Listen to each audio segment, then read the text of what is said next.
goes, I will literally shave all my hair off if the Ravens finish with the 1 seed. We know you. We've got you. And you did say all of your hair, too, which means all of your hair, not even just your head.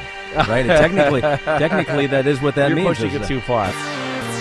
Whoa, what would Ahmed Fareed look like if he shaved his head? I don't know. I don't want to find out. I don't. He's here wearing his Michigan colors. He's an asshole. He's rubbing it in because my Longhorns didn't make it. What's up, everybody? It's Chris Simms Unbuttoned. We are here on Wednesday. It's the What the Happened podcast, a.k.a. Treasure Hunters. You see Morgan behind me. She's a little tired. She wanted to get some coffee today, so she's back there doing that on her phone. Typical millennial stuff. And then, here we go. We're off and running. We're pretty close to millennials. I know. I think we are millennials. She's probably not even. She's like something younger than that, which Generation Z or X. Millennial. She's a proud millennial. She goes, I'm a millennial. Take that back. Are we back. millennials? I'm not even sure either. We're on the border. We're on the border. And what's before millennial? Gen X. Gen X. That's right. We grew up. We're not baby boomers. I think I look more Gen X. I feel more Gen X. Right? Because we were that. I remember that commercial vividly, and I feel like if you can remember the Pepsi Vivid, like the Pepsi Generation X commercials, then you were probably in that generation. I think our personalities are more Gen X. I think so, too. It's a weird generation because no one ever talks about Gen X, really. You're right. We've been forgotten. It's like boomers and millennials. People are racist against Gen X. I'm suing the world. How dare they? Hey, all right. So how you feeling, asshole, in your Michigan colors? Okay? That was a great game. I went over, watched it with my dad. My son was over there, too. Yeah. We were jumping up and down. I felt terrible because I was like, Michigan's dominating the game, and they're just winning by 3. Yeah, right. And then second half, Alabama and Michigan could do nothing offensively, which was my big worry coming into the game. Yep. But for them to pull it out, and I was jumping up and down after. It was amazing. It was one of the best football games I've ever watched with my family. I hear that. It was definitely special. Like, even though it wasn't the most exciting, it was exciting, if that makes sense. There were mistakes, for sure. It was intense. It was a close-fought battle. Yep. You felt like, one mistake could sway it one way or the other, right? Two legendary coaches, right, where you felt like, man, if one of them messes up managing the game here, they're going to lose the football game. That stadium, that setting, right? That stadium's got a special place in my heart always, right? Because my dad won his Super Bowl there. But to see that on TV with 2 powerhouses like that going at it. And then, like, literally, I mean, when they were down 7, I was in my living room with my wife and son, like, oh my gosh, this is a huge drive for Jim Harbaugh. Yeah. Like, this is it. And the Big Ten and, like, the history of Michigan. Damn, it's 20 to 13. Better. Can they do this, right? They're not used to playing from behind.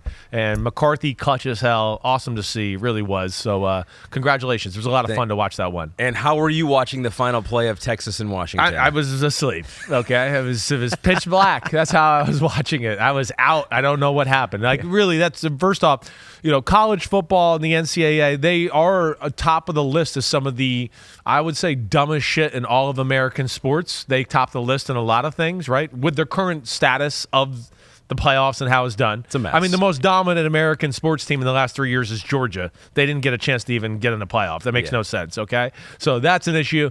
To play a game at 9 o'clock at night on New Year's night when everybody has school and work the next day, like, do they want to make money? Yeah. Because they all seem to want to pocket money for, like, oh, give me this cash and you can be a sponsor and do all that. But then when it comes to the enjoyment of everybody and making big money for commercials, you're going to just screw over half the country? I couldn't make it. It's 34-21. Texas was driving. It looked over. I had been up late from the night before on New Year's. We'll get into that. And I was kind of like exhausted, let alone I was like, man, they're down. And next thing I knew, I woke up because I was on the ESPN app at the time. Yeah.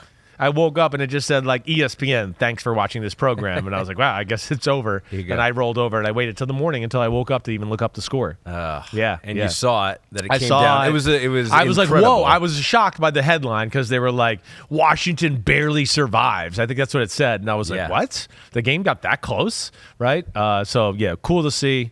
Longhorns fought, but came up short. So I felt like we were going to come up short. Yes. Watching the game, I felt like Washington was better. Not that we didn't have a chance, but I felt like Washington was better. Yeah, offensively for He's Washington, amazing. it's going to be. And you've been talking about him for a long time. Yeah. I remember everyone before the year started. Even you said, well, look out for Penix because he deserves to be right up there in that Williams combo. Good. Yeah. Right. Caleb's awesome. I got that. Drake May's awesome. Michael Penix Jr. needs to be right there with them.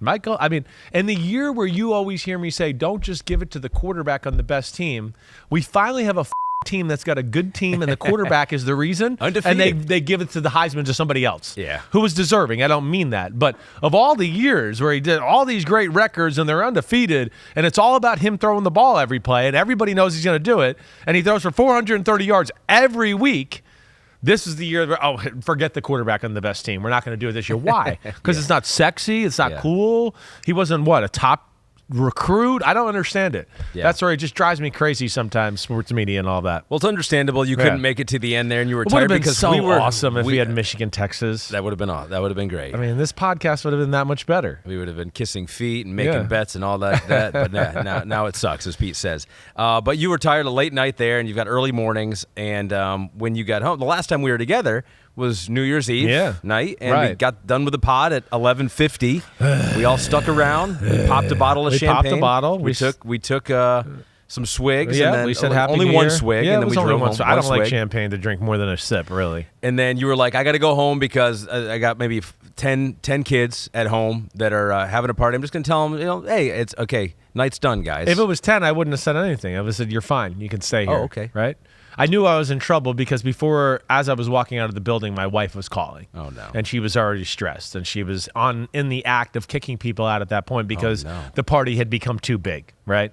So, it went from, 10 to 15 to I think it got to around 11 o'clock and there was 50 people there, right? Okay. Right. And, you've been in our barn. Our barn's not made for 50 people. Yeah. Our whole house isn't made for 50 people. We got a 300-year-old, farmhouse, right? So that don't look right. Yeah. And it became, raucous for sure. Oh, no. I mean, I have this huge Christmas tree in my barn. It's like 15 feet. Ruined. They ruined it.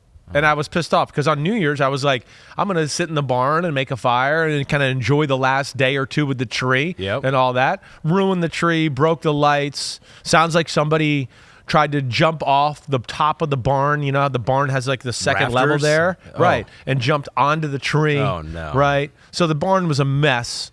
There was only a few kids there when I got home. So that was I didn't have Danielle to be. had done the Danielle dirty work got them all out. She basically said, "Hey, this is crazy. You guys aren't acting appropriately. Charlotte's dad's on his way home, and he's gonna go crazy if he sees this here." Yeah. And she said that's when everybody departed. Wow. Right. So were they like when you got there? There was like literally like people like they saw me pulling in the driveway and they were like there was like 5 people in the driveway and they like got in the car and drove off. Right. They were like, we're out of here. We're not going to meet Mr. Simms right now. So did that. But yeah, I was revved up. It's New Year's. I'm revved up anyways from our show. I was expecting to go home to action anyways. Yeah. But then it became like, are you kidding me? This is disgusting. The barn's, they ruined it. I can't watch it tomorrow. What they did to the tree. I didn't go to bed till past past 3 a.m. So you don't have to get into all the details here if you don't want. This is your own family. Okay. But was it always was this the plan from No. I believe. Or did people just start heard the Simms house is popping right now? I heard that's how it would happen, and I've gotten more and more stories as the days have gone by. Right, but basically, what my daughter's boyfriend told me yesterday, because he was still apologizing. He's like, sorry, Mr. Simms, I should have took more control of the situation. I was like, oh, relax. His name's Rowan. Okay. Relax, Rowan. Don't worry. It's not on you. Taking accountability. I like that. But then my daughter, they chimed in. They were like, yeah, I mean, we had 10 to 15 people here. She's like, we invited a few more. She goes, but the problem was when they came, they brought people that we didn't even know were invited. Yeah. So this second group that came must have told a bunch of people, and that's where it went off the rails. Oh, boy. Well, welcome. You'll be there one day. It's coming soon. I hope she enjoyed her last ever New Year's Eve party. Yeah. Oh, yeah. It's the last party she's having for a while. That's for sure. Especially the last one she's having when I'm not there for the full time. You know what I'm glad about, though? That she a lot of friends, and that's good. Friends are what make the world go round, and that's good. Not mad at that. So a lot has happened here, including the way we started this podcast. I can't believe you wore blue and yellow on the pod I didn't even think about it, actually, when I wore it. No. And Morgan said, you're wearing your Michigan colors. And I was like, I didn't think about that, but I am proud. Whatever. There's nothing against, Challenge burnt orange. It's still Hines said he will shave his hair, all of his hair, if the Ravens finish with the 1 seed. That's what he said in the preseason. When Get real, he said to me. Get real, yeah. And us. Yeah.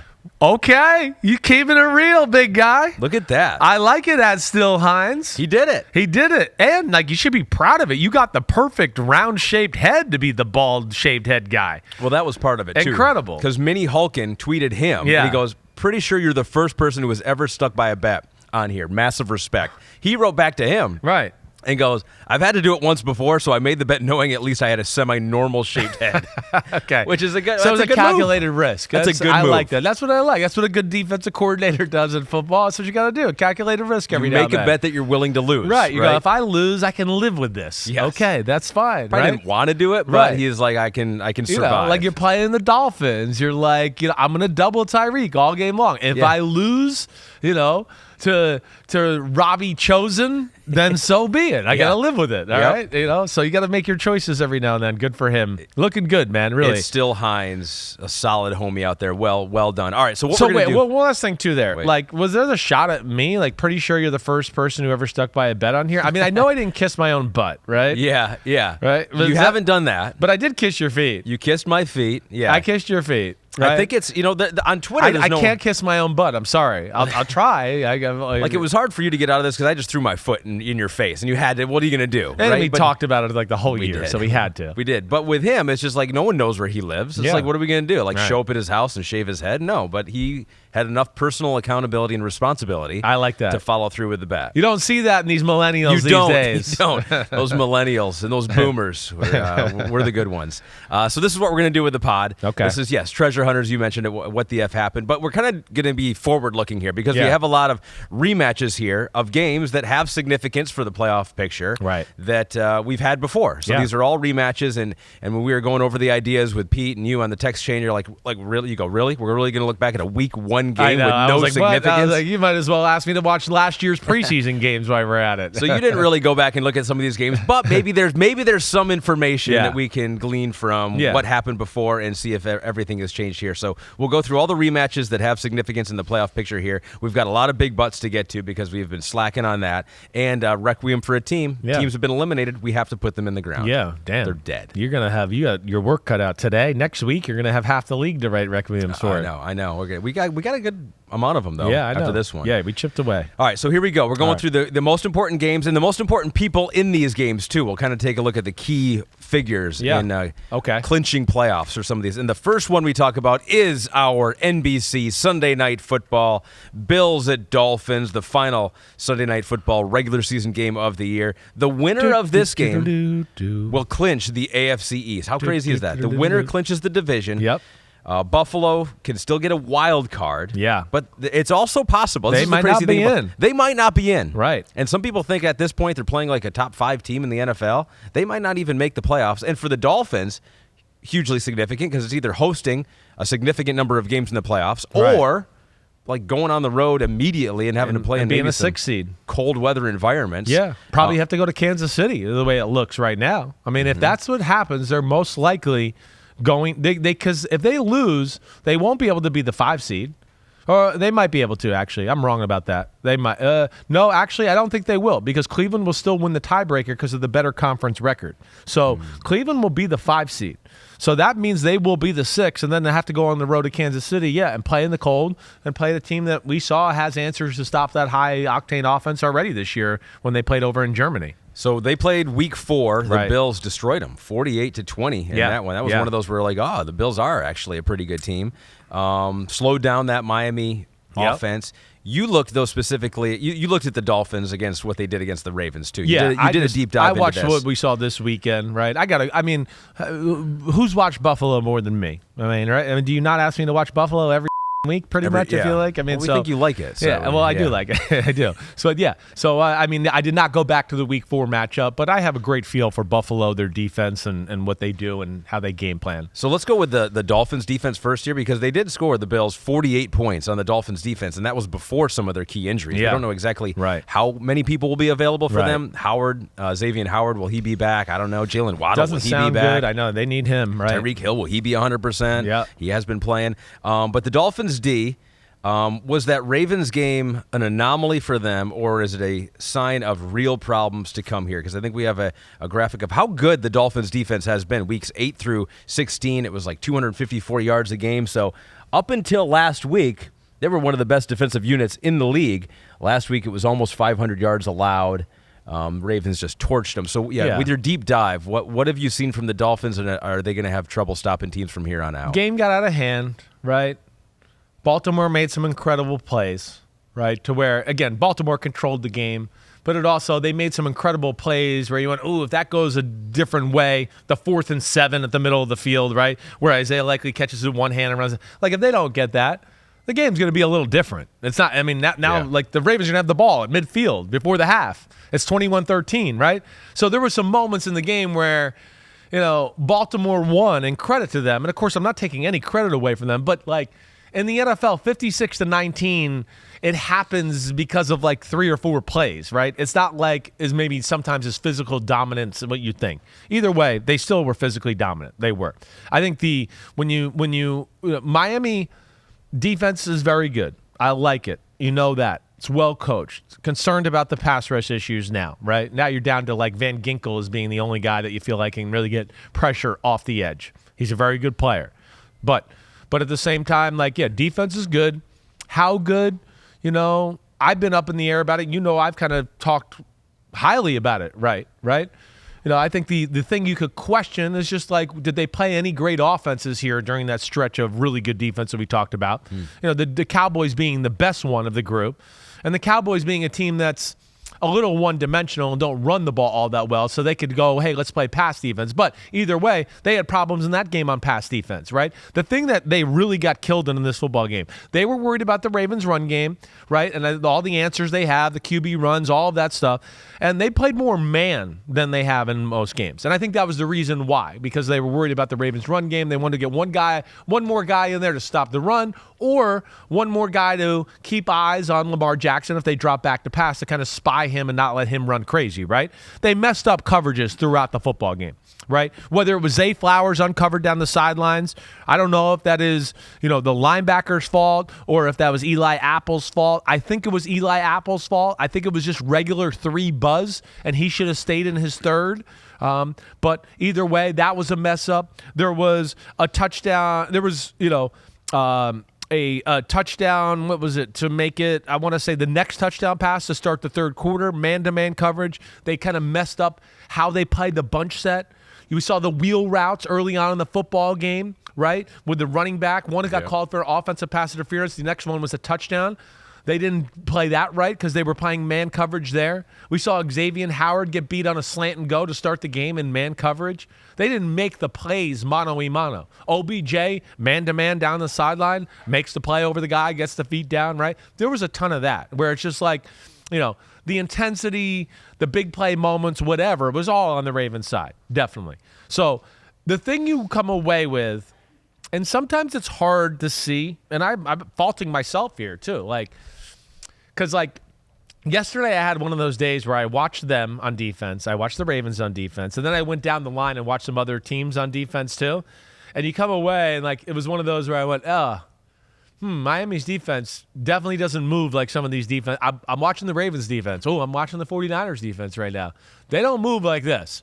As good as I think they are, it was a little reminder to watch them next to these other teams to go, yeah, they're not on their level yet. They're good. They're on the right path. I still think they're learning and trying to figure out some of Vic Fangio's rules, and that's why they're messing up some of these passing off of receivers. It was a thing consistently throughout the day. Literally the first play of the game, Jalen Ramsey's yelling at Javon Holland, and they're having an argument on who should have taken who and passing him off. So they had a problem with that. But their physicality and the way they fly around the field is not the same as Ravens, Niners, Cleveland Browns, right? Some of those defenses where, I look at that and just go, oh my gosh, they're flying around and killing people. Yeah. I think that was another thing that kind of maybe hit me in the face as I was watching that football game. So we mentioned that we asked the homies who the people of the game will be, who the most important players or coaches. I got an answer to that, The boy too. B says, easy answer for him. He goes, Joe Brady. We've seen the Bills' offense look a little different under him, but he's got a come up with a game plan, specific plays to expose this Dolphins defense, who is missing several key contributors. You mentioned man-to-man. Yeah. And you see the that Miami in the Dolphins. Notes, right? Yes. Are they going to be able to do that against the Buffalo Bills? Is Joe Brady going to have to scheme up some stuff in the passing game to get guys open? Yeah. So that's where, they struggled in man-to-man in this game, right? Yeah. But it wasn't like I was like, oh, mano-y-mano, they can't cover these guys. Uh-oh, right? No, I mean, we know they pose problems with Baltimore, and they got speed, but I wasn't just like, oh, my gosh, they have no chance here, right? No, Miami's got some good cover guys. We know that, especially if Xavier Howard's healthy. That's the thing I came away with. One, Buffalo's offense is not as creative as Baltimore's. Two, they can't run the ball like Baltimore can, traditional-wise, right? Now, they're getting better, and I'll get into that in a second. And then three, of course you don't think – I don't think they have the weapons that Baltimore has at wide receiver. I mean, Baltimore's got 3 receivers with multiple rockets up their ass, And Buffalo, I don't know if anybody's got more – they got Stephon Diggs, and even his rockets aren't, multiple. It's just like, hey, he runs good, but it's not like, again, what I tell everybody when they go, what about Stephon Diggs? I go, when's the last time you saw Stephon Diggs just run by somebody for an 80-yard bomb? When's the last time you saw him catch a slant and then go zoom? Oh my gosh, there goes Stephon Diggs for 70 yards. It never, in years. So that's where people got to back off that. My point being, with all that said, Miami's going to be able to cover Buffalo. They will. And that will be something to watch for. Can Buffalo separate? And as you know, and we'll hit on it in a second, Buffalo couldn't separate from New England at all last week. Now, New England's awesome on defense, and they do a lot of stuff, but they couldn't separate from them at all. I thought this was good in your notes, too, transitioning to the Bills' offense. Yeah. Is that they're almost in the same world as the Chiefs right now. In some respects. Right. You think, you've said this about the Chiefs, they need to embrace the ugly. It's not just that high-flying Patrick Mahomes, throw it all around the field. Right. Like Josh Allen's one of the best quarterbacks in the game right now, of all time, most talented. But you feel like, does this Bills offense, they also need to embrace the ugly? I do. I think so. They're another one where I go, stick with your shotgun, pulling guards, pulling tackles, fake the read option, give it to the running back. He follows the guard, comes from another way. It looks like he's going to go out the back door, but then he comes back and follows the pulling tackle. Oh, Josh Allen keeps it off of it. Oh, Josh Allen play action, and we still pull the tackle. Boom. That, to me, is when they're at their best right now, right? When they get into some of the moments they did the other day where it was like, oh, no, we can't do what we want to do. Oh, we're having a little problem today. And all of a sudden it's like, let's go default mode. Default mode, like on the Xbox controller. Let's go to it. Just shotgun Josh Allen, let him pull off magic. They're not good enough to do that. They don't have the weapons outside. Even when he pulls off magic, you're like, well, still nobody's separating. He's been holding the ball for 9 seconds. Still nobody's open, right? So to me, that was when they are at their best, is when they almost have like a Ravens, last year's Eagles type of attack, and they have some of those plays with it that I go, that's what you should ride home here. You do that, play that style. Allen will make a few plays, and it's going to add to some people being open downfield, and you're going to start to get coverages where Josh Allen's going to go, oh my gosh, nobody's played this coverage against me since my rookie year. And here they are on a 3rd and 5 or, a 2nd and 6. And I'm getting looks that I've seen other quarterbacks get the last few years that I've been jealous of, right? But they can't quite stay patient enough there and bang it home to where they can quite get that. And I think if they want to make it through the AFC playoffs, they got to do that. They got to embrace the ugly. The D's playing good. Mark Cooper says Josh Allen cannot afford any mistakes, even with their more balanced offense right now. I would say no quarterback, really, at this time of year and against this kind of competition can afford many mistakes. No. Not Bucky Cox. Says his most important people, Mike McDaniel and Sean McDermott. Okay. Seems like the Dolphins' offense is a little more elementary with the recent injuries. Yeah. Has Sean figured out a defense to drop his players into the right zones at the right times, or has McDaniel found a new angle of attack? Right. Yeah, that's a good one. I'm more along the lines of that. Okay. I'm partaking in this exercise too, and I think if you ask me, like, when we kind of wrote down the rundown, like most important people for this matchup, right? I went with Dolphins stuff here. I went with the Dolphins O-line or McDaniel's patience in the run game. Now, I don't mean to be that guy, but why I say that is this. Well, one, they do have a good rushing attack. And a rushing attack that even last week's stats will tell you, they don't run the ball enough. When all your running backs are averaging 7 yards per carry, you should throw them the ball more, right? Like if they were gashing with somebody with Tyreek all game long, right? What do they keep doing? They keep feeding Tyreek. But for some reason with the run game, they can't keep feeding that. And I don't understand it. And that will definitely help some of their problems right now, right? Where, we saw some early success of them running the ball. And I think the game became a little bit more of like, whoa, Baltimore scoring on us. And they kind of lost track of running the football. We're like, we got to score points, so we got to throw the ball every play. And I want to be like, no, when you run the ball, I just saw Achane run down the sideline for 50 yards. You haven't thrown a ball that far yet, but yet the run wasn't good enough? Oh, here's another run for 20. You still haven't thrown a ball that far yet, but that's not good enough? Why? So that's where I said they got to be patient. And the Dolphins O-line is not a great pass-protecting O-line. They're not. And they will get steamrolled or collapsed like Tua did in some situations last week against this group if they go too pass happy, let alone where they're letting people off the hook. And where I'm saying this, when I go into the Eagles loss, the Titans loss that we broke down a few weeks ago, right? Last week against the Ravens, the Bills the first time. It's always the same thing. Teams play defense and they go, we're just going to stop the pass. We don't think you'll be patient enough for the run. We're worried about stopping all these creative things you do in the pass game, right? And we think our front will be enough just to handle the run. And I don't think Miami's doing their due justice in calling people out when they do that, right?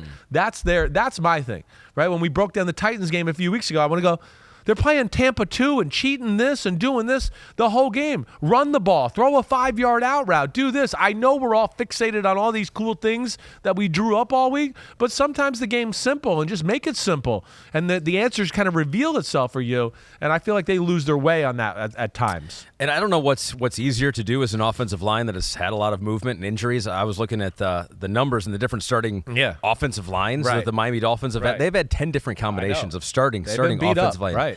The Buffalo Bills, just the same five. All year. One of 3 teams to just have the same 5. And so that's a benefit. And who knows? And maybe there are things that Mike McDaniel thinks he can't do with some of the combinations of the offensive line that he has out there. I mean, they don't have to be like, run the ball every play. But they should not go through a drive or 6 to 7 plays without running the football.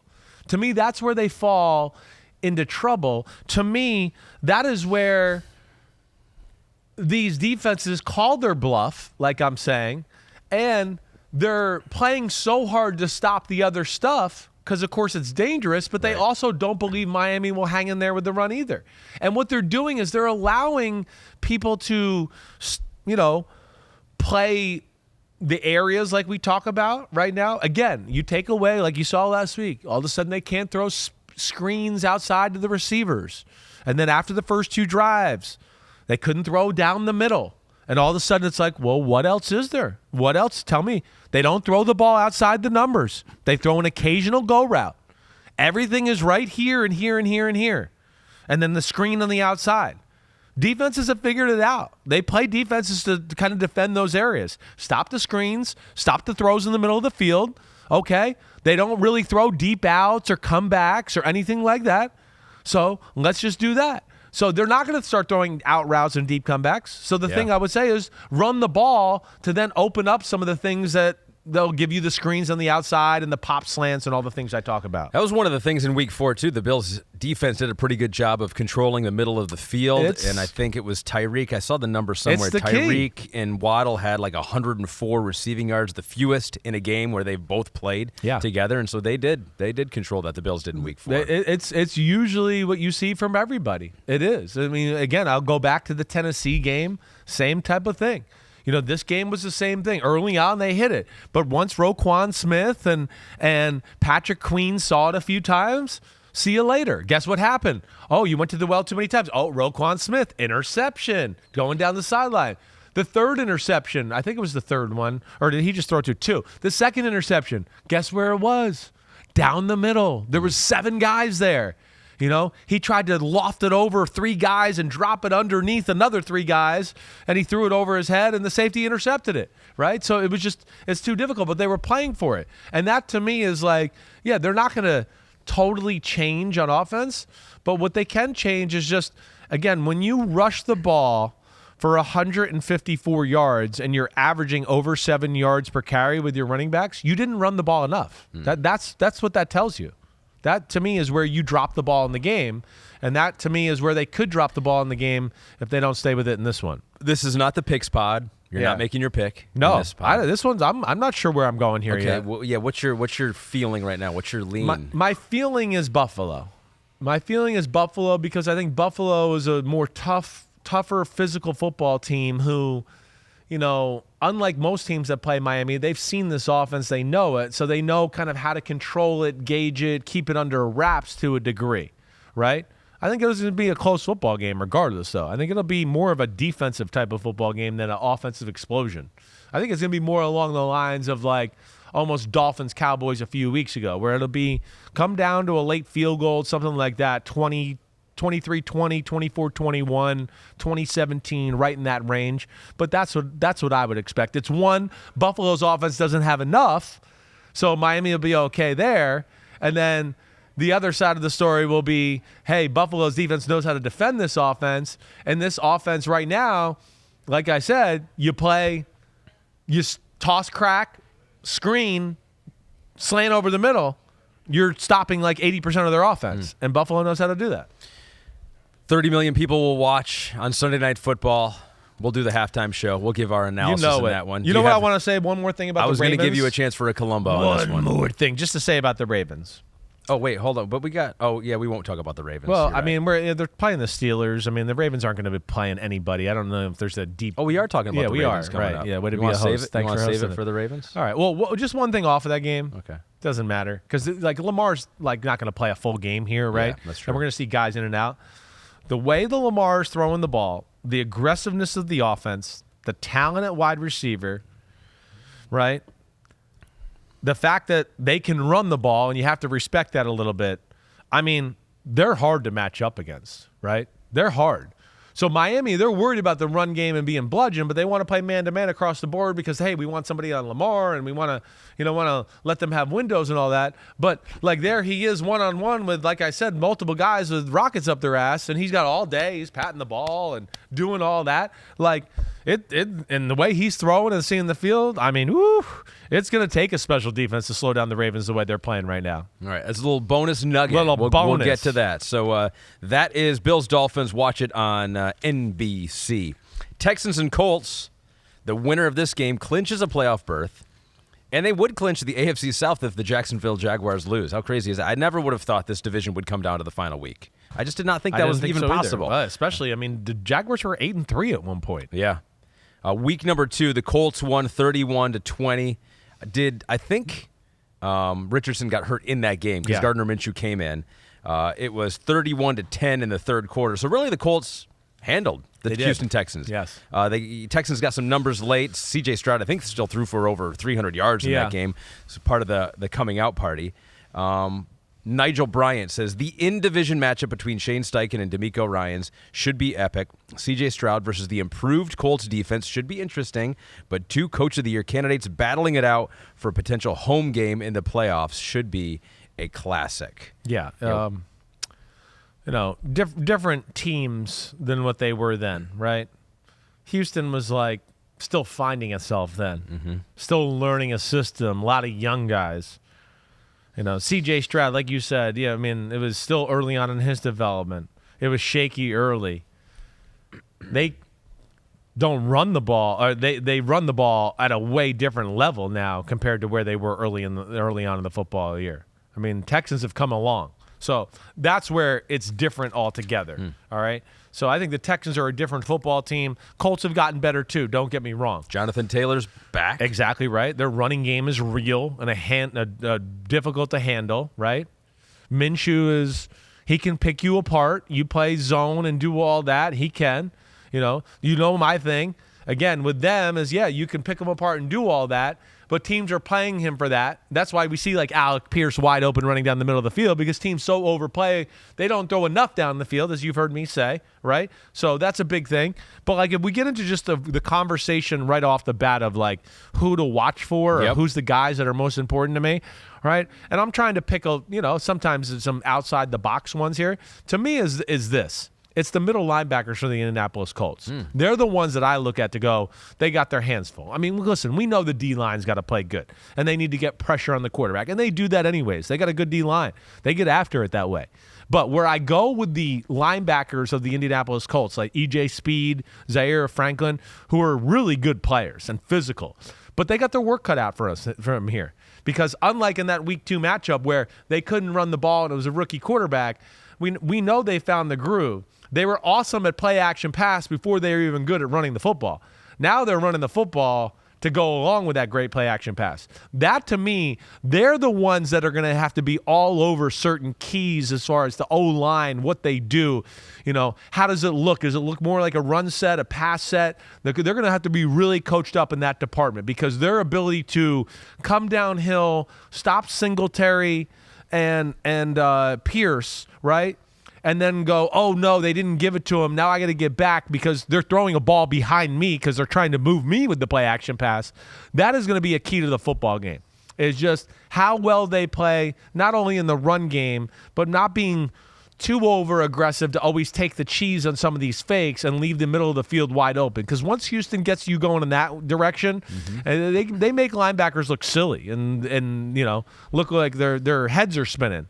And I look at those two they're going to have big games if they want to try to win this one. It is weird. I'm looking at the numbers from the Week 2 game, and Pierce ran the ball like 15 times for 30 yards, so they held him in check to 2 yards per carry. Last week against the Tennessee Titans, Pierce ran it 8 times for 16 yards, but the difference was that Devin Singletary ran it 18 or 16 times for 80 yards. Yeah, and so they're have running another the ball weapon there in the running game.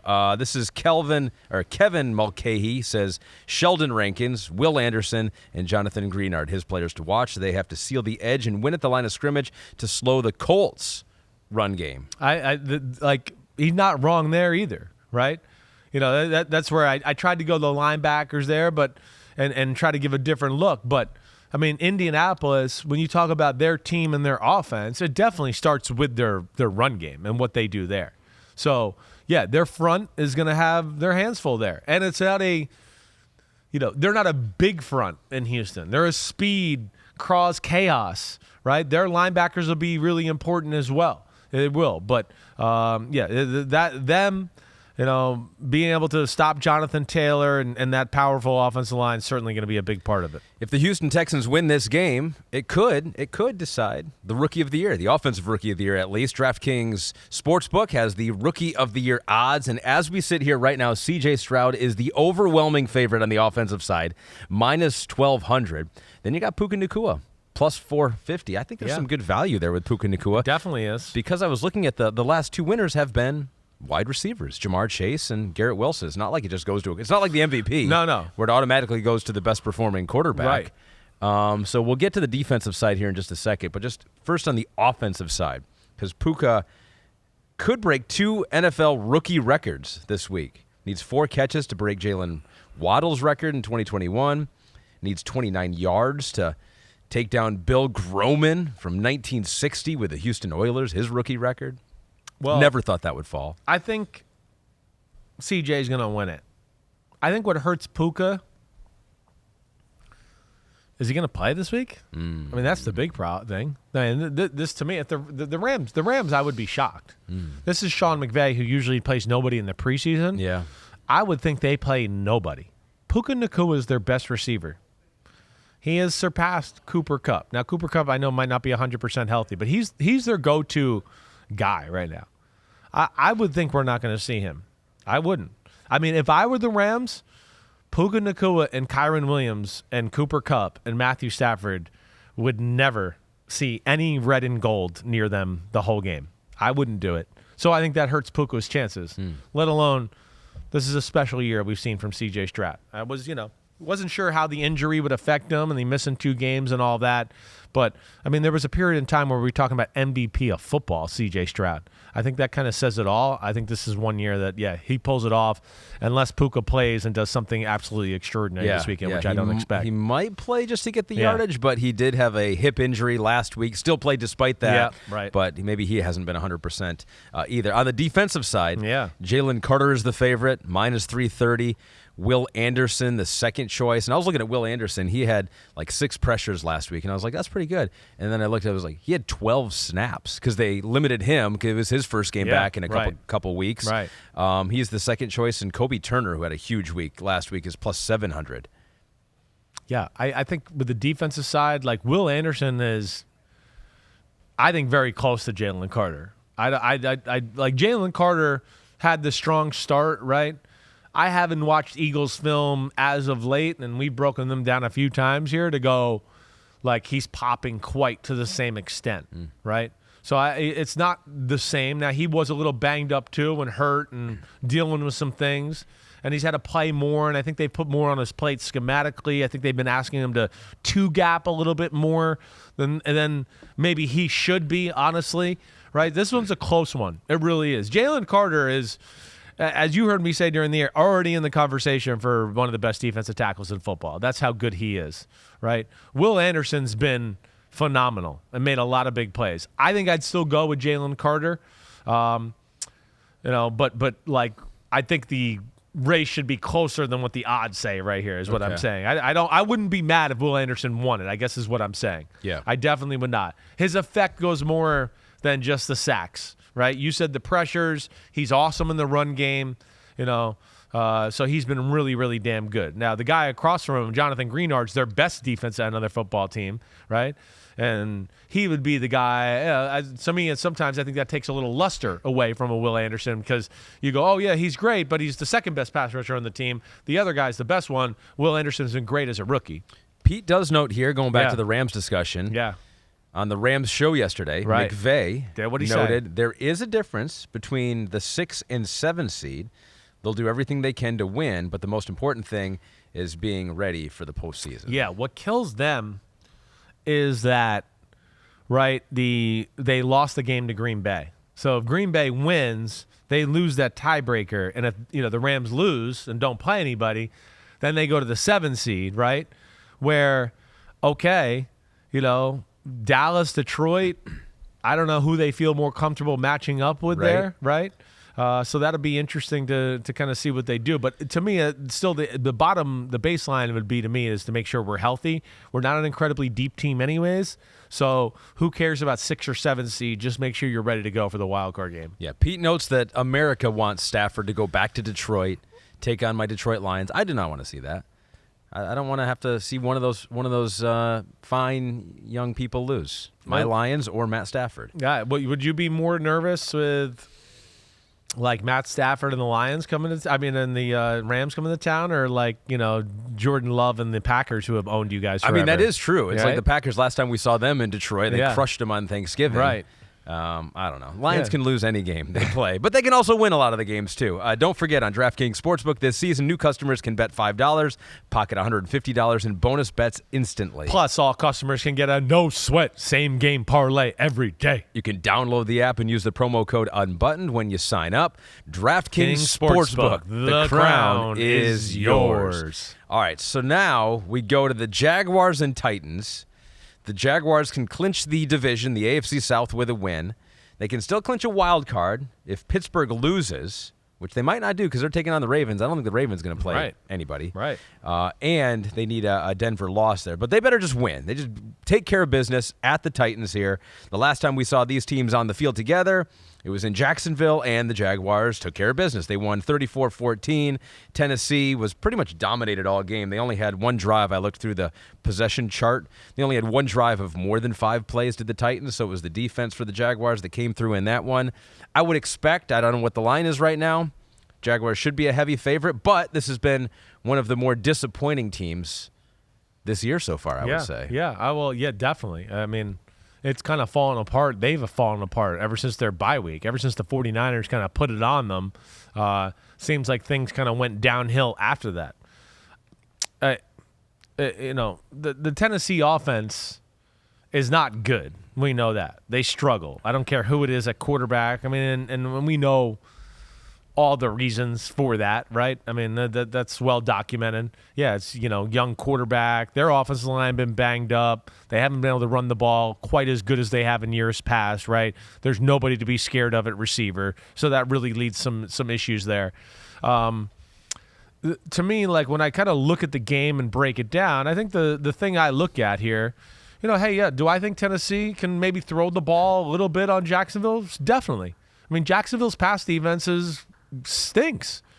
I don't know if they're going to be able to run the ball. All right. Can I see them making this game uncomfortably close and pulling off an upset? Yeah, I can. Because I think there's a chance too, and this is when the Titans become dangerous, in my opinion, and we kind of hit on this a little bit already, and where if you ask me, like, what's the thing to watch for, player to watch for, okay, I would just go with the Jaguars O-line in this one, because if this becomes we have to throw the ball every play against the Tennessee Titans and we don't feel like we can run the ball, Tennessee's going to hang in there. This offense is not creative enough to just beat a team like the Tennessee Titans and Vrabel and how well coached they are on the defensive side of the ball. It's just the passing game, right? That going back to, again, the Dolphins versus the Titans. What did they do? They basically just said, we don't think they'll run the ball enough. We're willing to give up a few runs every now and then, and we don't think we'll just get killed by that because our D-line is really good anyway, so we're willing to kind of let them be on an island by themselves without putting too many people in to stop the run, right? And that's when they're most dangerous. That's when they can pull off the upset, is when they start to go, oh, this team, they don't want to run it. They're just going to throw it every play. And now they have all these crazy combination zones and coverages they play, and all of a sudden you're going, damn, nobody's open, right? And that's when problems start. So they have to be able to have a little balance against the Tennessee Titans. They have to. Their O-line doesn't protect well enough, right? So if they begin throwing the ball every time too, you're going to be strip sack fumble type of stuff too, to where that's how you get upset. And that's what would scare me because, again, Tennessee can rush the passer too. So that's where I went with the Jags O-line there, just to go, they got to play, better than what they've been playing. And at least they got the run game started last week when the Panthers.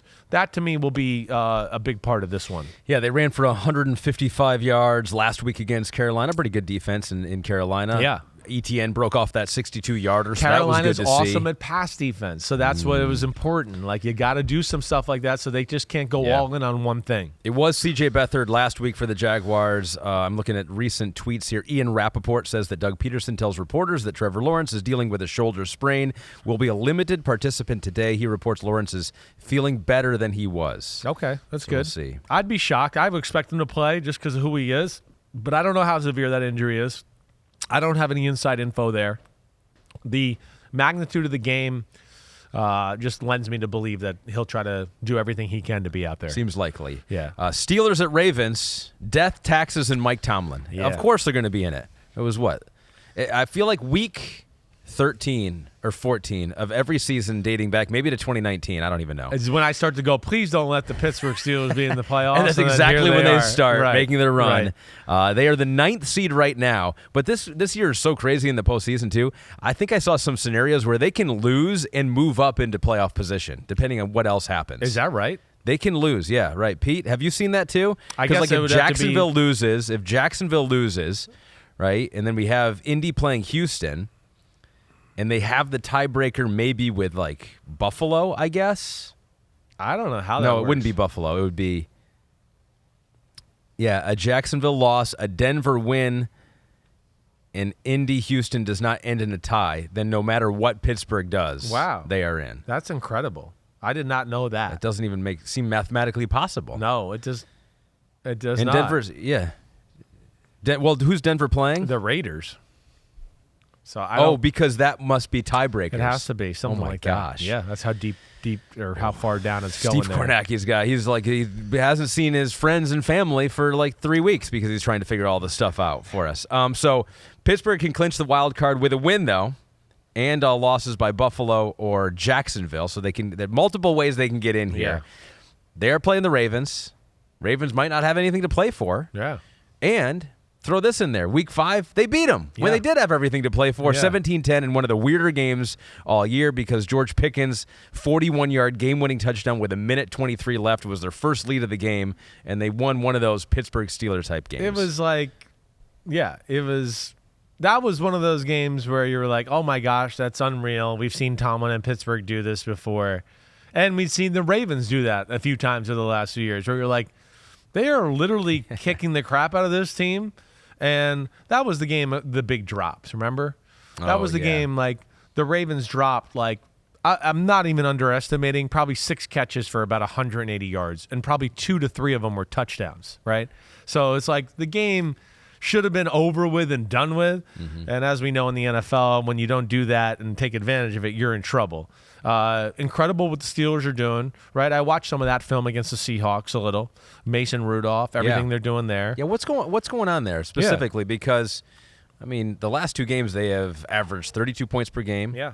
Bengals, Seahawks, not 2 world-beating defenses. The worst defenses in football. So I think that's fair to say. We have to say that, right? Because there's just a little too much out there where people are like, well, look what he's doing now. He should be the starting quarterback. And I want to go, listen, he deserves to start. I get it. But he's been fortunate, right? I think Kenny Pickett would look a lot better, too, if he got to play against the Bengals and the Seahawks. Both horrible, pass defenses and defenses in general, right? But here's the thing I think I would look at with Mason Rudolph. I think it's not that there's like a huge schematical difference. There's nothing like that. Where I think they're playing weaker defenses. We've saw them running the ball a little bit better lately. Ever since they fired Canada, they have tried to throw the ball down the field a little bit more. Mason Rudolph's a good down-the-field thrower. Mason Rudolph hangs in the pocket more than I think the other 2 quarterbacks do and lets things develop downfield too, right? To where he's not like, oh, the pass rush is getting on me. Let me just check it down. He's like, pass rush is getting on me, but I can pat it one more time and throw the deep one here, right? There's value in that, of course, because they got some weapons to strike down the field.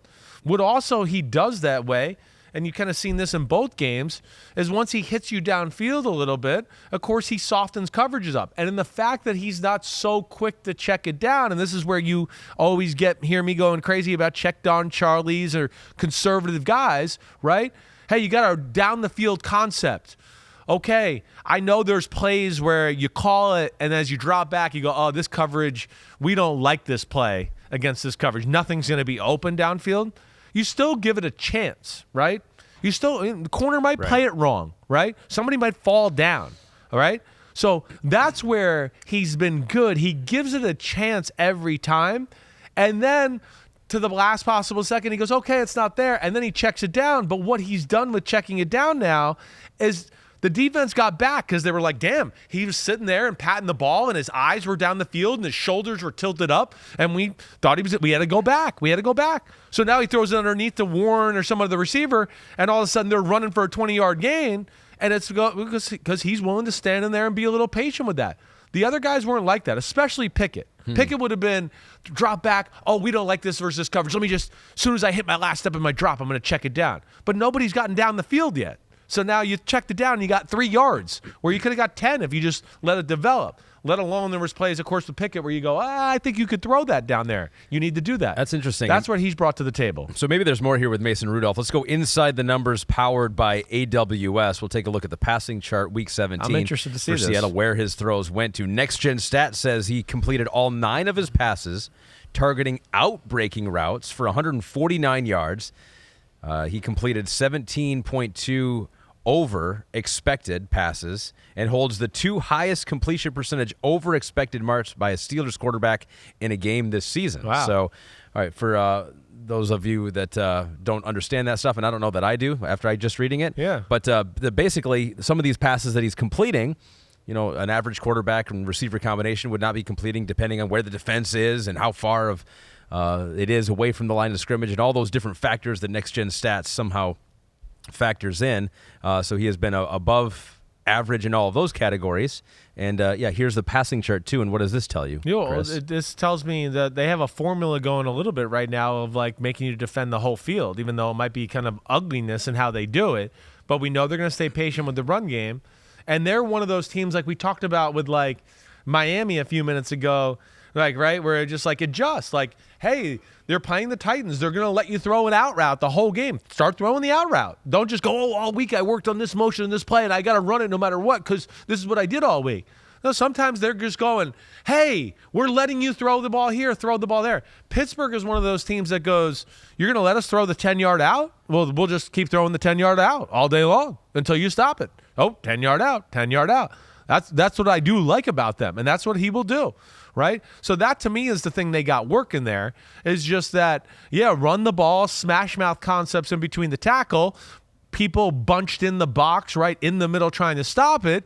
We have numbers advantages outside the hashes now when we drop back to pass because you guys got everybody in there to stop the run and do that. I think that's the big thing. And then the occasional, hey, shot down the field or whatever, and that's all she wrote.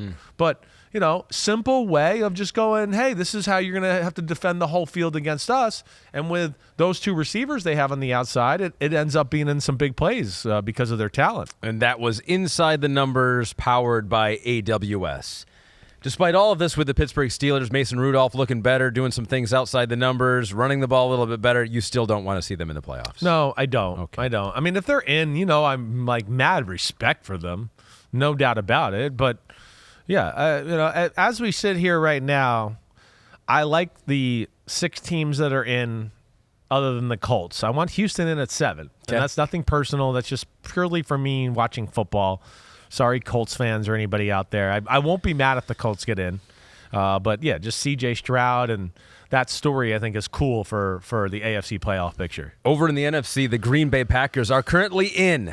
Boom. We saw them win on Sunday Night Football. They are the 7 seed. Although they don't have that locked up, they still have to win. Yes, they do. Their final game, Bears at Packers. They got to win to secure the wild card. They can clinch with losses by the Vikings, Seattle, and either the Bucs or Saints, but you don't want to worry about that. You want to get the victory against the Chicago Bears, which may be easier said than done. Week 1, Green Bay did win. Jordan Love had 3 touchdowns, 38-20. I am guessing this is one of those games where Week 1, Packers beating the Bears has very little bearing on what will happen at Lambeau Field in Week 18 in your mind. Yeah, it will. I mean, great job by the Packers the other night in our game, right? Who had looked like crap the 3 weeks before. So crap that I was like, even with Jaron Hall, I was like, I'm going to pick the Vikings. I just don't even trust Green Bay, right? So they played great on both sides of the ball. Kudos to them, right? And this last performance was more like the good streak we saw, in early December, late November from the Green Bay Packers. But, let's be clear about this. Let's be clear. Chicago is one of the better teams in football right now. I mean, I told Florio today he had to do his PFT power rankings, right? And I was like, I would have Chicago in front of Tampa, Green Bay. I mean, Seattle, some of these teams, New Orleans, I would. Now, first off, because we think Chicago, and they go, oh, yeah, it's not a great year. Why would you do that? And I go, well, they're one game behind all those teams I just mentioned. Yeah. It's one. I know they're out of the playoffs, but, it's one game. It's not that big of a difference. Let alone they've won 5 out of their last 7, and really could have won 7 out of their last 7. Lost a squeaker to the Browns, right? And lost to your Lions that we brought up a few times in Detroit where they controlled the football game. Yeah. Right? So they're playing awesome. They really are. This game's scary, right? I mean, the Bears, Fields playing awesome. They can run the ball. DJ Moore is a superstar, right? And their defense is one of my man-crush defenses because it's a little bit like the Browns. It's literally every play like we're in your face. Go ahead, try to throw it deep. You're not getting anything short or easy. Bring it, right? That's where, when you ask me about guys that I think are important to this football game, it's the Packers receivers. That's what I'd go to. Christian Watson, his health, where's he going to be, right? Because the Bears play man-to-man almost every play. They have literally, they're like the Browns where they just go, screw you, bump man-to-man, try it. Let's see what you got. And so they challenge everything. And a guy like Christian Watson would back them off a little bit. It would definitely make them think twice about being a little too aggressive. If he's not on the field for Green Bay, Hey, Jaden Reed, who I know also is banged up, they're really good, but they're not the guys that always like instill fear in you, like, oh my gosh, he could go for 80, right? Watson's the guy to do that in Green Bay. Yeah. They need him, but these receivers, this is going to be a big game for them to separate because I don't think they're going to be able to run on Chicago. Nobody's run at Chicago here the last 5 to 6 weeks. Titletown fan 89. Yeah. His player to watch is Aaron Jones. Yeah. Can they run on Chicago? Yeah. I think it's clear the first 2 100-yard games this season in the Pack putting up 30-plus points in both games go hand in hand. Imagine getting Christian Watson, Wicks, Jaden Reed, Luke Musgrove back, too. I was trying to look for some news on Watson. Nothing really out there, so who knows? We might not know for the next couple of days. But, yeah. The Bears call your bluff. They call your bluff. So Aaron Jones, he's not wrong. It might be more pass game oriented that he goes off in this one. Sure. Right? That's where I could see it going. The Bears basically they outnumber you in the run almost every play. The Bears have the number 1 run defense in football. Did you know that? Like most people, I don't think most people know that, right? They're real. And they're just not going to let you run, let alone they trust their corners. And, they got Stevenson, the rookie from Miami, who's really good. And then they have a guy that I'm going to vote for as all pro and Jalen Johnson at corner of the Bears. So they're like, bring it. They don't care. So, like, to your point, those receivers, that status, that group right there to what our guy just said, they need to be ready to go if they want to win this one. This is not going to be easy. Chicago has been competing, playing tough. Fields is playing tough. Chicago should not ruin anything here. Stay with Justin Fields, Matt Eberflus, Luke Getsy. The offense is awesome. The defense is playing great, and they got all these picks. Don't waste one on another quarterback. Stay with Justin Fields. Draft one more receiver. Get another pass rusher, right? You got the number 1 pick in a year where a lot of teams need a quarterback, and you don't really need one. You could come out of this draft going, we have 3 first-round picks and another 2 next year. Yeah. Right? Somebody wants Caleb Williams that bad? Okay, here you go. So they're sitting pretty. And I would stick with what they got, and I'm really impressed with Justin Fields. I really am. It's a fierce debate with Justin Fields in Chicago. You see that? I think it's like 50-50. I've gone back and forth. So, I have, but I'm done. I know where I am now. I know that. So you looked at him. You did a deeper dive. Here's his last 6 games. They've been awesome. The pass yards, 200 yards per game, but completing 60% of his passes. 3 rush touchdowns, almost 400 yards on the ground, and that's what he brings you. He brings you that stuff. And like a Lamar Jackson, it's not about this overall number sometimes. Sure. It's like the point in the game, the situation he's been coming through. I didn't mean to cut you off. What were you going to say? No, I was just about to go inside your notebook, brought to you by some random homie out there. We said whoever. By Justin Fields. Because it's all positive. He wants to sponsor this one. By It's Still Hines because he shaved his head. Yeah. Justin Fields would sponsor this evaluation. So we're looking at Chris's cursive writing that we got late last night. And you say Fields is playing good, smart football. Nothing stupid, right? Yeah, is that what that says? That's it. You got it. What's the taking advantage of all that is possible. I guess you could read your own handwriting here probably better than I can. Yeah, no, but I like this. No bad decisions, no bad sacks, no unnecessary hits with a dash between un and necessary. Now, that is unnecessary, It is, and I do it all the time for some reason. Throwing is not pinpoint, but plenty good. Right. Like last year, early this year, right? Remember at one point we had like all these people telling me, oh, the Bears coaches are doing a disservice to Justin Fields. And I'm like, as they were saying it, as they were talking to the highlights, people were open everywhere. And I'm going, what? Right?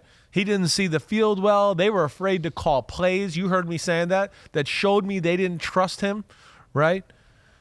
I would watch him a year ago, early this year, and go 2 out of every 3 throws. I'd go, he might have completed it, but the guy had to fall to the ground or whatever, right?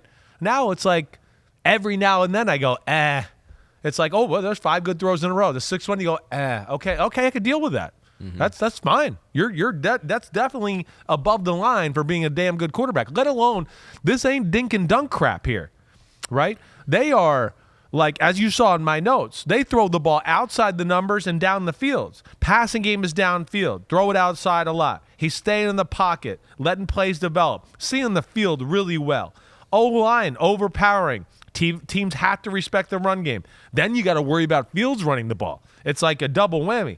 the boots, the play actions, the screens. They're all good within this offense. They do a really good job there. Their system, they do a lot. I love it, And then you saw the rest of my notes, just a few of the bullet points I wrote down there for him. Yeah. But yeah, I'm impressed with the Bears, and the Bears have a chance here to go into the offseason almost like your Lions did last year. The similarities here, exactly. Right. At Lambeau. Yeah. Last week of the year. Yeah. They have nothing to play for, really. Right. The Packers have everything to play for. Can ruin the year, make themselves feel better. So similar. Right. It's almost like a de facto, like, okay, we didn't get in the playoffs, but that was like the next best thing. Yeah. We didn't let the Packers in, and now we're going in the offseason with chest out. We built something. We got some culture here, and now we add a little sizzle through free agency and the draft. And watch out. And that's where I'm pumped for the Chicago Bears. I can't wait to watch that game. That's going to be one of the games that I'm. What is it? 425. It's a 425. I think that's a 425 one. There's so many 425. It's going to be hard for us. We got. I think only the good thing is we only have 6 at 1 o'clock. That's true. Okay, and then at 425 we have 6. Oh, 7. So that's going to be brutal. That is going to be a lot. You're going to be having like one eye on that while we're rehearsing. Well, I mean, like mess. Broncos Raiders, I don't give a shit about, so I'm not watching that. Chiefs Chargers, I don't give a shit about that either. There's nothing that really matters. So those are games that I compartmentalize to just go, let me get a little feel, but I'm not going to watch, 2nd and 7 with 7 minutes left in the first quarter. Eagles, Giants, yeah, I don't imagine having to keep an eye on that too closely. Yeah. So there's a few that you just got to go, okay, I'm not going to go as much all in on those games, and I'm just going to, get the Cliff Notes version. What about Buccaneers at Panthers? When's that game? That game is the Pirates' life for me. Well, that's a 1 o'clock game. So we got a 1 o'clock game here. Tampa, they lost last week against the Saints. We were in the room while watching it together. Our researcher, James Kaminsky, was going crazy. I was like, how much you put on this game? Buccaneers. Seriously, we always know. We always know what game he bet on because he's going some random thing he's going crazy about. Yeah. We're why is he worried about Cole Kmet's receptions today? Yeah. Locked in on every play on Saints and Bucks. They can clinch the NFC South with a win. All they got to do is beat a 2-win Panthers team. They played in Week 13, closer than maybe you would have thought. The Bucks only won by 3, 21-18. They pulled ahead in the third with a 75-yard touchdown. Baker Mayfield to Mike Evans and never trailed after that. Kind of when they just started to jumpstart their passing attack. That's really, true. Yeah, you're right. It's when they got it going. That might have been the play that did it. Well, it definitely was part of it. Who's your player to watch in this game? I'm going to go with the running back and Rachaad White. I am here. Listen, we know Carolina's offense is nothing special.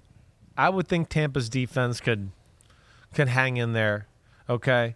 You heard me talk about before. It's a little bit like, taking like what you saw with Jacksonville and Carolina last week.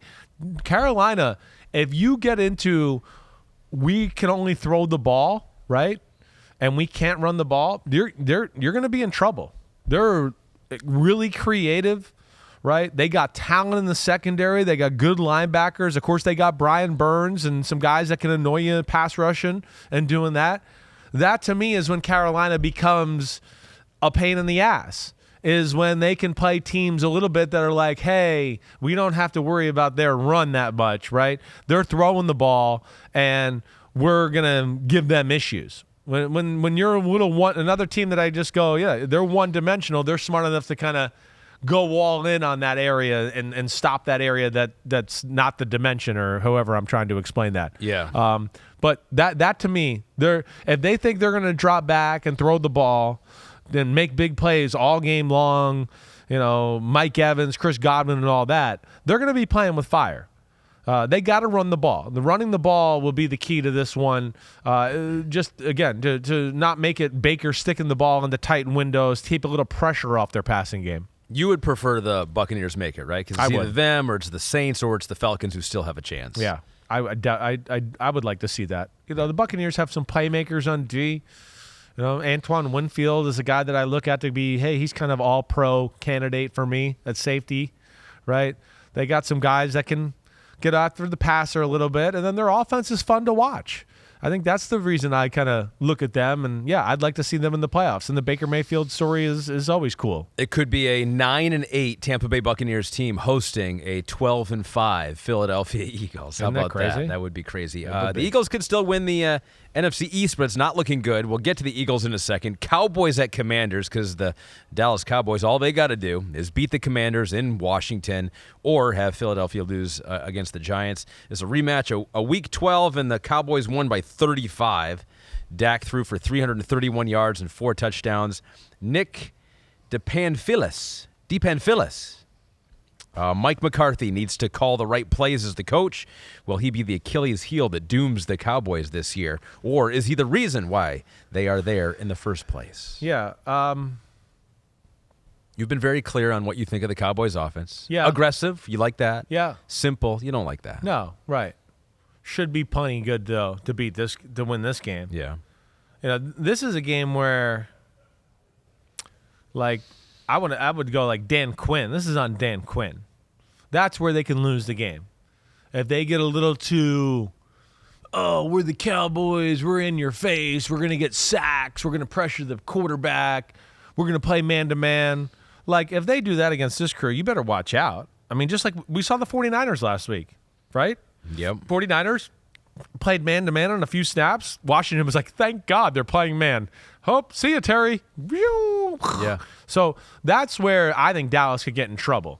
Don't get too fixated on totally squashing their offense or increasing your sack numbers. What I'm saying is, don't try to give the death blow in the first quarter. Just kill them slowly. If you got to let them have a 10-yard completion every now and then, so what? But don't let it be, oh, no, McLaurin got a 60-yard gain, and now they're on the 5. Oh, Curtis Samuel was one-on-one and just got 70 yards, and now they're on the 2, right? That, to me, is how you lose the game, and it becomes an upset, as if they do shit like that. So that's where I would say just be careful. I would think their offense can, for the most part, move the ball on this Commanders defense throughout the football game. And, of course, Dak just can't play like he did last year when he was there in Washington. Last game of the year, he played really bad, if you remember. And they lost the last game of the regular season. Oh, that's right. Before they went to Tampa.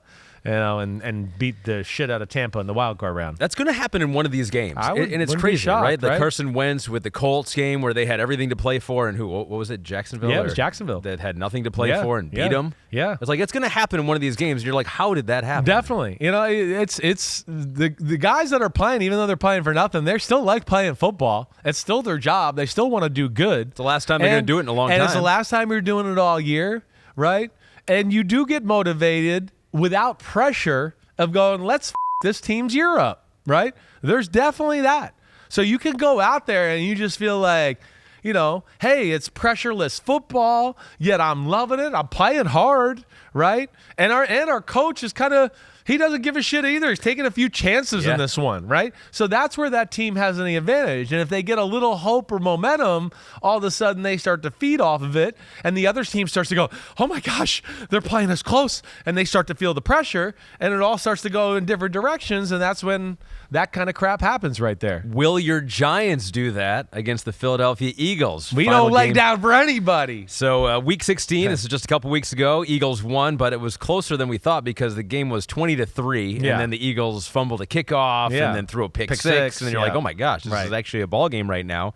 Do you think the Giants could be that team for the Eagles? I don't think so. Okay. But I do think the Eagles have a disease right now of letting anybody they play make the game closer than they should, right? Yeah. Really almost all year. The whole year. It's one of those things of the year I'm proud of, that we were early on in the year going, hey, there's things about the Eagles to be scared of. There's things that don't look good. I know they're winning, but we were trying to say there's some issues that are concerning, right? So, yeah, I expect them to win this football game. But the Giants, Wink Martindale, I mean, he's never scared of anything. They're going to be aggressive on the defensive side of the ball. And, Dayball, creative, crappy Eagles defense right now. Tyrod throwing it good. Jalen Hyatt and Darius Slayton attacking downfield a little bit more. Like, I think they can make this game scarier than Philadelphia would like, but I certainly would think Philadelphia wins with, the importance of the game, the importance of the situation overall. They need to just win and play well to feel good going into the playoffs. Because if they go in kind of the way they are right now as we sit here, they're going to go into that wild card game like confidence is going to be about as low as it's ever been for Philadelphia and wondering, can we win? Can we really pull this together? In a one-and-done situation, can we rise to the occasion? They're going to have a lot of self-doubt. They've kind of pulled out all the stops already, right? They've had the players' meetings. They've had all this different stuff, and none of it's worked up to this point, which they get into the postseason, maybe, who knows? Maybe that's when they find the rhythm, and then you know what they'll say? No one believed in us. And I'll go, no, you guys didn't believe in yourselves. They got no rallying call right now, right? And it does seem like there's some civil war going on there in Philadelphia. The offense not as explosive and as dominant as we've seen it be. Defensively, right? It's all over the place. I mean, that was embarrassing. I watched that yesterday too. You did. Watching Arizona. I mean, Arizona just put on a clinic of like pulling guards and pulling tackles, and like they ran for 200 yards, and I'm going to pull it up here. I don't know if there was a run ever past 20 yards, right? That's when you know you're getting your ass whooped. When you let up 200 yards rushing. And, all right, there was a 22-yard run because every run the whole game was like 8 yards, 6 yards, 8 yards, 10 yards, 8 yards, 6 yards. I mean, totally blown off the ball, right? So Philadelphia, physically on both sides of the ball, not nearly as impressive and like not nearly as creative on the offensive side of the ball to match some of the firepower they're seeing right now. All right, so that is a preview of tomorrow's Picks Pods. You'll get all the picks tomorrow. That's when you get the picks. That's when you get the picks. Maybe you have an idea of where Chris is leaning, but you get the actual picks coming up tomorrow. My best bets, I did pretty good last week. Like, I wasn't great, but I did pretty good. Yeah. I had the 49ers over Washington, right? I did that, and then I did did they cover? And they covered, right? They covered. Yeah. And then my go-to for the last, 6 weeks has been the Bears, and they came through again. I thought the Bears would cover, and they did that. And I can't remember my third one. Ravens, wasn't it? Nope. I talked about maybe doing the Ravens, but I didn't do it. Hold on, I got it right here. I'm gonna beat Pete's searching too. Chicago Rams. Oh, I took the Rams. And I was on the cusp so many times of them covering and them blowing them out. That's the thing that's unfortunate. Didn't you have the Eagles Week 16 against your Giants as like a best bet too, and so you were mad about the Giants making that one close? Yeah. You can't enjoy your Giants making these games close. You're right. I'm not doing that anymore. Not picking against them. Yeah, stop doing that. Not picking against them. All right, so we have a lot of weeks to catch up here on the Big Butt Awards, and so Pete had a great idea. Right. We're going to do Jeopardy edition of the Big Butt Awards. And you're going to ask me? I'm going to ask you. Oh, you got to figure it out. Whose butt? It is that time. Big butts, and we cannot lie. The Big Butt of the Week. Oh. Time to give some love to these big guys. Some tushes. A couple sacks, forced fumble. He's a butting superstar. And give it to him, Ahmed. One butt cheek. And this is why you're the big butt expert of the world right now. All right, so here we go. Week 14. You're not going to be like, you're going to ask me, like, who has 3 dimples on their right cheek? This man's big butt. This man's big butt plays defensive tackle. Okay. This is week 14? Week 14. Well, but these are Pete, these are all season like questions. Like this is up to date questions, but this is for a week 14. Yeah. Pete says it'll all make sense once we get going. This man's big butt plays defensive tackle. He tied an NFL record this season with 11 straight games with at least half a sack. Madubuike. Oh, yes, Baltimore the Ravens. Yep, week 14. He was going against the Rams in that one. He had 12 sacks at that point. Third-round pick in 2020.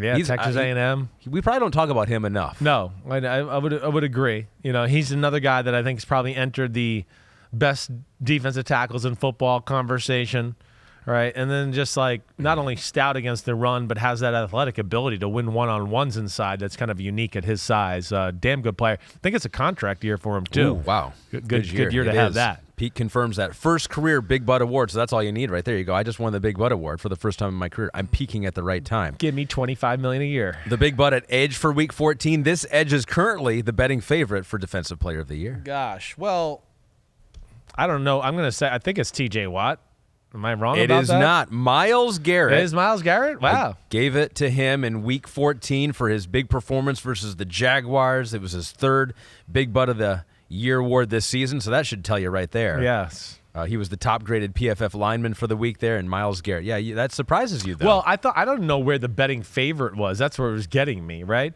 Again, and because I'm too skewed by, well, the betting favorite's going to go to the guy who has the most sacks. So I thought, but maybe the public's being smarter, right?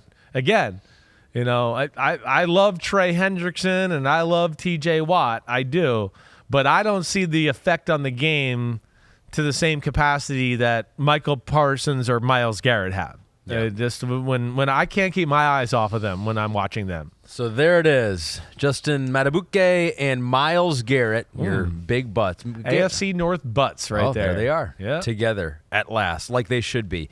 Week 15. Don't cross these out too quick. Let me answer, okay? Week 15. Oh, don't reveal them too quick. Well, he revealed the last one too quickly, but okay. I knew not to look. Okay, all right. Week 15, defensive tackle. This 29-year-old defensive tackle was a free agent addition to a defense that now leads the NFL in yards and pass yards allowed. Well, I'm going to say that's Chris Jones. No? No. It is the Cleveland Browns. Oh, my gosh. It's free agent this year. Yes. Delvin Tomlinson. Gotcha. It was against the Chicago so stupid Bears. of me. I knew the Browns led in pass defense. I don't know what the hell I was thinking. It's your man crushes. It's Seriously. your men crush. Yeah. What an idiot I am. Signed that $57 million deal in March, which looks like a steal maybe at this point now. He had 5 pressures that week. He was the second highest graded defensive lineman to DeForest Buckner that week. All right, the edge for Week 15. This edge rusher leads his team in sacks and quarterback hits, but we unfortunately now won't see him in the playoffs. Oh, his team's been eliminated. It's an edge guy that leads in sacks and what else? He leads in sacks, leads his team in sacks and quarterback hits, but unfortunately now we won't see him in the playoffs. This isn't Trey Hendrickson here? So it is not. It actually is a playoff team. We will not see him, though. Oh, Bradley Chubb. Oh, damn. Look at you guys playing with words on there. I even got screwed up on that one. I played with that. What I threw an you off. asshole you are. That was his dominant performance against the Jets after kind of being the GOAT the previous week and then came back and played real well. That's a bummer. Damn, that was a bummer. It really was. I can't believe that he's out. So there it is, Week 15. There's Week 15. There's your trophy. Wow, look at Delvin. Yeah. Like a man. Didn't even show his butt. His butt's so big we couldn't put it on the screen. Couldn't fit it in the screen. Week 16, defensive tackle. This former Alabama player was the number 2 defensive tackle in your draft rankings his year. Gosh. Who was number 2? Hold on. Oh, don't look. I'm not looking. Pete's revealed. I know. Week 16 here. He was number 2 in my draft rankings. Yep. This is Christmas weekend. Gosh, this is killing me. Alabama. I mean, I know there's a lot of Alabama tackles. I'm all freaked out right now. Hold on a second. Give me a second. What else did you say about what he did that day? Anything else? You want me to say who he played or no? Would that give it away? Tell me who he played for. He played against the Denver Broncos. He played against the Denver Broncos? Oh, so it was Barrymore. Yes, you got it. Christian Barrymore led all defensive tackles with 3 sacks. Woo. He was by Levi Onwuzurike for you that year. Yeah. My Detroit Lions. Yep. So Barrymore's a player, man. The edge for that week, this third-year former backup now starts as the bookend to a Pro Bowler with 13.5 sacks this season. This third-year former backup now starts as a bookend to a Pro Bowler with 13.5 sacks. Damn, there's a lot of language in that thing there. So he plays on the same line with a guy who's got 13.5 sacks and is a Pro Bowler. He's a former. This other guy is a former backup, third-year player. Oh, and this is. What week is this? Is this Christmas week 16? Too? Yep. You're going Kuntz? That is Malcolm Kuntz. Yep. He had 9 pressures, 3 sacks, both a career high for him. It takes me 5 minutes just to figure out what the hell the question is. I'm like, got 7 different wrinkles on there. This former backup's across from a Pro Bowler that won't be playing this weekend, but the team will be in the playoffs, but he won't be in the playoffs. He's not a playoff player, but he is in a playoff team. First 35 career games for Kuntz, he had 4 sacks, 11 quarterback hits. In his last 3 games, 5 sacks and 7 quarterbacks. He's had a whole career in his last 3 games, so congratulations, Malcolm Kuntz. Congratulations, Christian Barrymore. You are the big butt players of the week. Look at that for Kuntz, just dominating his own player and Patrick Mahomes. That really is. That's a great picture right there. Well done, Kristen, finding that one.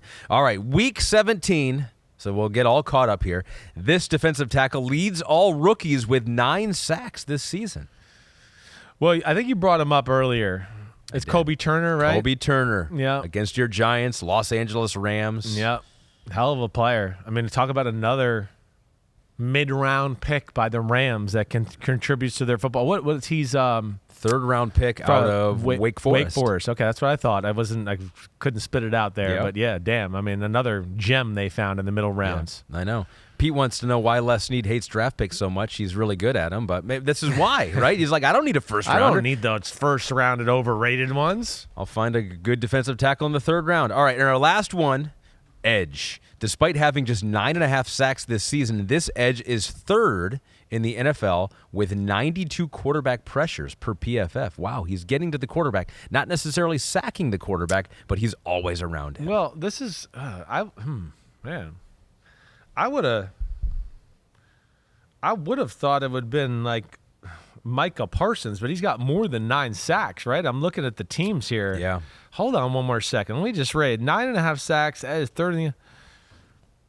Oh, my God. I think this is Aiden Hutchinson. Yeah, exactly right. Booyah. My Aiden Hutchinson against the Dallas Cowboys. Yeah.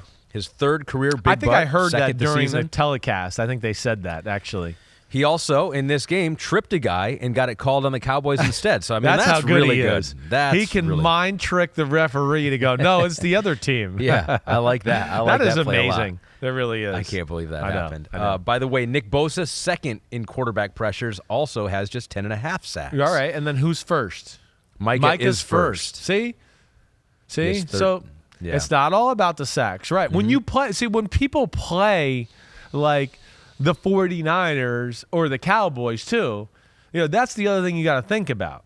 Your whole week as a quarterback, they're literally going, don't hold the ball too long, don't hold the ball too long, don't hold the ball too long, don't hold the ball. So literally, their effect on the game, they might be getting sacks, they're getting pressures, and they're making the quarterback probably a handful of times every game throw the ball, and you go, he could have held on to that a little longer. That guy's about to come open. Mm-hmm. But they're going the whole week what they've been told, and they've been hit once or twice by the guy already, and they have a gauge in their head that they just don't feel comfortable with. And it's a great effect. And I love stuff like that. So congratulations to rookie Kobe Turner and my guy Aiden Hutchinson. Kobe Turner, that's a solid. That's a solid butt right behind. There. Yeah. Good solid job, behind. Good job. All right. Well, we're all caught up. Okay. And now all that's left to do is to bury some teams. They're already dead. I was going to say kill them. Yeah. You don't have to kill them. You already killed them. They're dead. You already killed them. Right. We're also tracking your homie but playoff damn, predictions. I don't know. What's better, to kill them or to dig the hole for them? I don't know. I mean, digging and killing them might be the easier part. Digging the hole is harder. I wouldn't know exactly, but you're right. I look at like 100%. Goodfellas. The guy just shot him in the head, and he's dead. That was easy. When they had to go dig the hole, that was work. It's emotionally hard, though. Emotionally hard to actually do the killing. Easier emotionally just to dig a hole. So we had 1,000 of you guys submit your playoff predictions. 53 homies could still correctly predict all 8 division winners, including this homie right here. Wow. I am one of the guys. It's that still can get alive. all 8 division winners. 8 division winners. Congratulations. Wild card I just did was a disaster. But the division winners, I actually could do that. Yeah, I had the Patriots getting in as a wild card. Dolphins, Jags, Eagles, Saints. Okay. For me to be correct. Dolphins, Saints. Jags, Eagles, Saints. That's a tough one. You got some tough ones there. You might not be standing that pretty. Yeah, Eagles. Dolphins, I feel like. Jags, I feel like. You could be missing all of those. I could end up with 4 after it's all said and done. Chiefs, 92% of you had them winning the AFC West, including Yumi and Pete. Ravens, 78% had missing the playoffs. Oh, making. That is making. Okay. So, okay, Pete says that was a mistake. Making the playoffs, 41% had winning the division. All right. Still, Hines, did you have the Ravens making the playoffs at least? Oh, that's a good question. We should look through those. We should see if he even participated. So now it is time. Let me pull up my my poems right here as we lay these teams to rest. We'll start with the Las Vegas Raiders. Las Vegas Raiders, 98% of all of us had them missing the playoffs, so we were, except for 2% of us, were exactly right. Their quarterback looked like a movie star, but too many of his throws were just bizarre. This year was so bad, it made Raider fans wish they had one more year with Derek Carr. That's how bad it was. They're like, God. Well done. I was like, we wanted to go back to that guy? Damn. It would have been better. All right. The Broncos, 95% of all of us had them missing the playoffs, and they did exactly that. Their fans proudly wear their team-colored jacket, even though they're not in the postseason bracket. Peyton thinks he's like Andy or Bill, but maybe a better comparison still is maybe a slightly better Nathaniel Hackett. I mean, maybe whoa. 1 or 2 games. Shots fired. How dare you? They're better. How dare you? Damn. The Bears, they missed the playoffs. 9% of the homies had them making the playoffs. And who knows, if the season went a couple more weeks, like it will in probably 2027 or something like that, they would have maybe made it. Bears, here we go. This one pains me, you know. I'm sure. Their season was certainly not a bore. They gave their fans a whole lot more. They aren't afraid of a collision, and next year in the division, they could definitely finish top 4. They really could. I think they have a good chance next year. How dare he talk about you like this, Bear? I'm going to become a Bears fan just to go against you. I kind of became a Bears fan. I might adopt the Bears to be my second favorite team in football next year, just to make the Lions-Bears thing a thing here. Well, your favorite team in football is done. Giants are out. Better be careful here. 70% of the homies out there had them missing the playoffs, even though they were a playoff team last year. I think I had them missing too. No one believed it. Be careful here. I know some people that can dig some holes around here. Okay, you better watch out. You had them making the playoffs. Oh, did I? Damn it! Along with Pete, your fandom. You picked with your heart, not your head. I had them making the playoffs. You did. Wow. You had my Lions missing it and the Giants making it. Gosh, damn! I can't even believe that. I'm like shocked that I did that. The New York Giants. Their season was under assault, rather quickly put to a halt. Brian Daboll said, quote, "I don't want to gloat, but honestly, none of it was my fault." You know, because Brian Daboll, that's what I think it says. Daniel Jones, it's Tyrod Taylor. Maybe that one hit a little close to home. Yeah, he hasn't been doing that. I think he heard You're right. that. Right? I think that is a good point. I think he heard enough people in football and the media go, you got to stop showing up people on your sideline, right? Yeah. You know, it's kind of a no-no. And I think he did it one too many times, and he made the adjustment. He's a man's man. He knew it wasn't right either. Okay. All right. Good. All right. He's learned lessons learned. Lessons learned. We pay them to. He took it easy on them. That was good. The Chargers are out. 57% of the homies had them making the playoffs, including Pete. Believed that Brandon Staley was going to turn it around. Now he's just watching from a Caribbean island somewhere. Here lie the Los Angeles Chargers. What team are we talking about? Let's just say the season. They're so bad that we can't even. It's like when they just come up, dysfunction goes into the brain. Let's just say the season was not great. It was a lot for their fans to tolerate. Brandon Staley taken by the man above. He died doing what he loved, going for it on 4th down and 8. You know, that's what he did. You know, it's just. He died doing what he loved. You butchered that one just like he did in a clutch situation in a football game. Maybe this is too many poems in a row for me. All right, one final one to do here. Okay. The Cincinnati Bengals, 93% of us had them making the playoffs, including you, me, and Pete. Yep. 35% had them making the AFC Championship game. 13% had them winning it all. Wow. 4th most in the NFL. So we were all wrong on the Cincinnati Bengals, but we did not know that Joe Burrow was going to be injured. So. Kind of a big deal. All right, so here we go. Final one. A season that left their fans frowning. A champion they will not be crowning. The backup QB at times peaked, but under pressure he freaked, and his pants ended up showing some browning. Whoa! That's about as dirty as you've ever gotten in one of these. Literally, figuratively, as dirty. I'm impressed there. Wow. One of these days you gonna actually swear on this thing? I think, yeah. Actually, who knows? Who knows? It could happen. Anything could happen. So there we go. Well, how long does it take you to write each one of those? I'm getting better. I'm actually pretty fast at it. I think all of those took me maybe 40 minutes, something like that. Okay, damn, you're ripping them up. Because you got to think of like, all right, what's like the roast of each team? Yeah, like, right. What's the 2 or 3 punchlines to kind of hit on, and then you just frame it around that? Work backwards from there. Yeah, so. okay. All right, well done. I think for next week's teams in the playoffs, I mean, teams that are not, you play them to rest, right? We'll dig the hole. Right. Also, whoever loses the national championship game, maybe you might have to do that because I'd love to. If it's Michigan, I'd love to hear you put them to rest. I'd love to hear that. If Michigan loses, I will lay them to. I am really excited. Like I'm a casual college football fan. Yeah. Right. I watch the big games on Saturday. I love it, but I just I got to be a dad and all that too. I got to announce 2 games this year in college football. One was Michigan, the other one was Washington. You're right. So I got to see them up close in person. So I got to talk to their guys. I did. Did you talk to Michael Penix? I didn't get to talk to Michael Penix. No. Why not? They didn't let him talk to us. It was kind of a thing in the Pac-12 this year. It was like Penix and Caleb Williams were not made available to the TV crews, which I want to be like, what? They pay you how many billions, and we can't have your best player? Yeah. Like that shouldn't be allowed. That's so they got to figure that out. But either way, yeah, I mean, totally 2 impressive football teams that I'm excited to watch. That. Who do you think is going to win then? Man, I think it's going to be really close. I really do. I feel like I'm leaning Michigan. I am, but.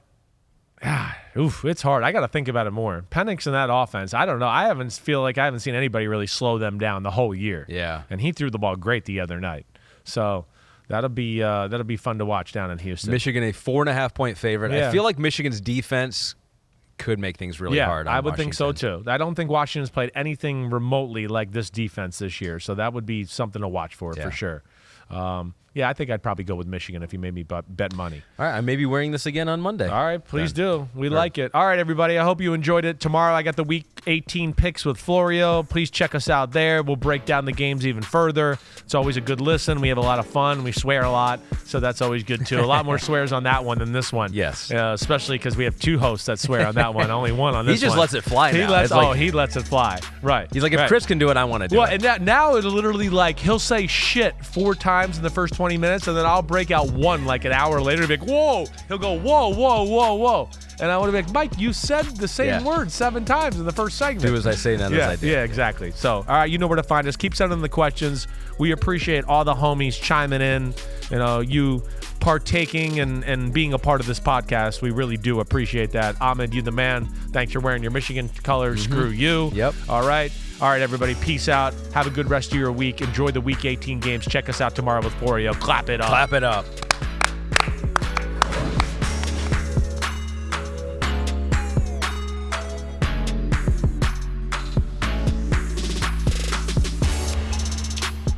Yo, what up, homies? Thanks for watching. Remember, subscribe to Chris Simms Unbuttoned. Right now, we got Sunday pod, right? So you can have it Monday morning. We recap all the action. Wednesday, it's the What the Happened podcast. We're going to get deep in the weeds on the key matchups of the week. And then Thursday, I'm picking games with that jerk Florio. So you know where to find us, homies. Keep watching. Peace out. We'll see you.